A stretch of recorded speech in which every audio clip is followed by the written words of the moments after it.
Shalom sahabat, sebagian sekolah sudah mulai masuk work from home, sudah work from office, malah everywhere di segala tempat juga oke. Lalu kita khawatir, jangan-jangan anak-anak pasangan kita tidak prokes lagi, jangan-jangan mereka bertukar bekal. Anak-anak kita saking kangennya mereka lalu berpelukan. Apalagi sekarang sudah ada pelonggaran sudah boleh lepas masker. Wah, ini sesuatu yang bahaya ini.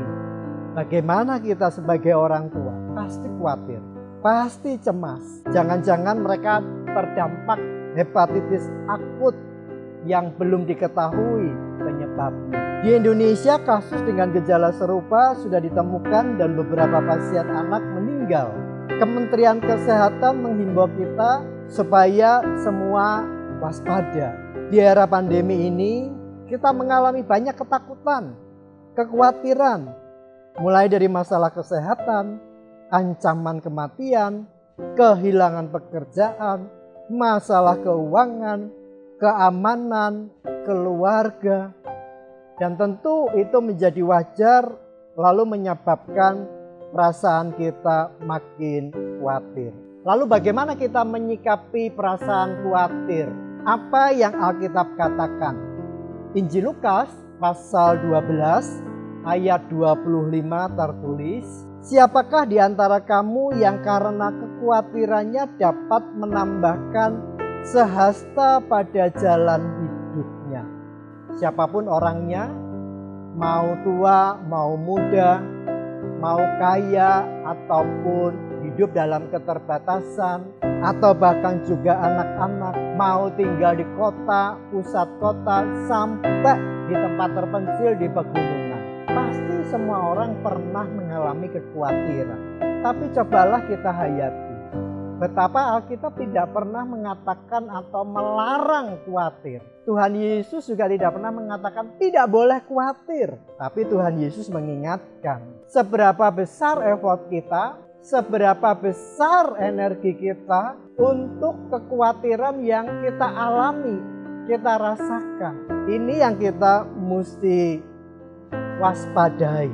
Firman Tuhan mengingatkan, apakah dengan kekhawatiran kita bisa menambahkan langkah kita, waktu kita di hidup kita? Ternyata tidak. Semua itu ada pada otoritas Tuhan, bergantung kepada Tuhan sendiri. Maka firman Tuhan mengingatkan, kalau ada hal-hal yang memang di luar jangkauan kita, ketidakmampuan kita diingatkan, mari kita bergantung kepada Tuhan. Dengan bergantung kepada Tuhan, niscaya segala kekhawatiran kita akan terkikis. Bukankah hari-hari ini kita sedang merayakan turunnya Roh Kudus?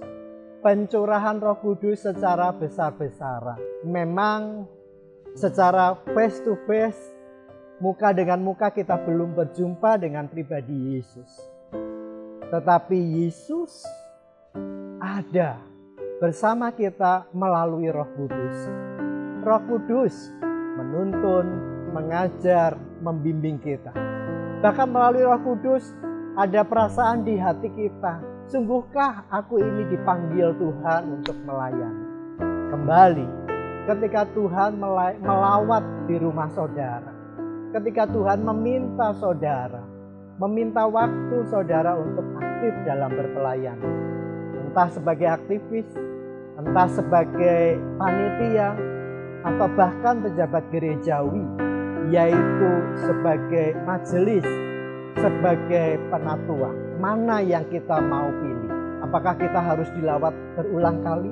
Atau mungkin maaf, sampai kita jatuh sakit, lalu kita sudah tidak berdaya, lalu saudara ngomong, kalau aku sembuh, aku mau melayani. Bukankah itu artinya saudara sedang memberikan sisa-sisa yang terbaik untuk Tuhan? Maka mari kita kembali renungkan. Bukankah lebih baik kita terus mencari kerajaan Allah ketimbang kita terus terkungkung dalam kekhawatiran kita? Karena kekhawatiran yang berlebihan tidak membawa dampak apapun.